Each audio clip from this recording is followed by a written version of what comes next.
एक दिन गौतम बुद्ध अपने शिष्यों के साथ एकदम शांत बैठे हुए थे। उन्हें इस प्रकार बैठे देख उनके शिष्यों को चिंता हुई कि कहीं वह अस्वस्थ तो नहीं हो गए। एक शिष्य ने उनसे पूछा, आज आप मौन क्यों बैठे हैं?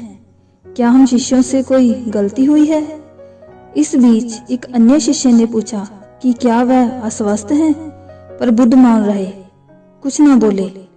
तभी कुछ दूर खड़ा व्यक्ति जोर से चिल्लाया, आज मुझे सभा में बैठने की अनुमति क्यों नहीं दी गई? बुद्ध आंखें बंद कर ध्यान मगन हो गए। व्यक्ति फिर जोर से चिल्लाया, मुझे प्रवेश की अनुमति क्यों नहीं मिली? इस बीच एक उदार शिष्य ने उसका पक्ष लेते हुए कहा कि उसे सभा में आने की अनुमति प्रदान की जाए। बुद्ध ने आंखें खोली और बोले, नहीं, वह अछूत है, उसे आज्ञा नहीं दी जा सकती। ये सुनकर सभी शिष्यों को बड़ा आश्चर्य हुआ। बुद्ध उनके मन का भाव समझ गए और बोले, हाँ, वह अछूत है। इस पर कई शिष्य बोले, हमारे धर्म में तो जात पात का कोई भेदभाव नहीं है, फिर वह अछूत कैसे हो गए? तब बुद्ध ने समझाया, आज वह क्रोधित होकर आया है। क्रोध से जीवन की एकाग्रता भंग होती है। क्रोधी व्यक्ति मानसिक हिंसा कर बैठता है, इसलिए वह जब तक क्रोध में रहता है तब तक अछूत रहता है।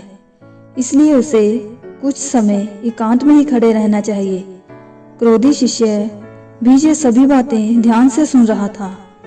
पश्चाताप की अग्नि में जलकर वह समझ चुका था कि अहिंसा ही महान कर्तव्य व परियाम धर्म है।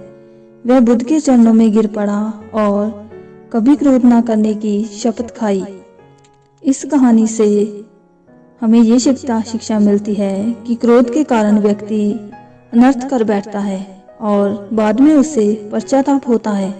इसलिए हमें क्रोध नहीं करना चाहिए। असल मायने में क्रोधित व्यक्ति अछूत हो जाता है।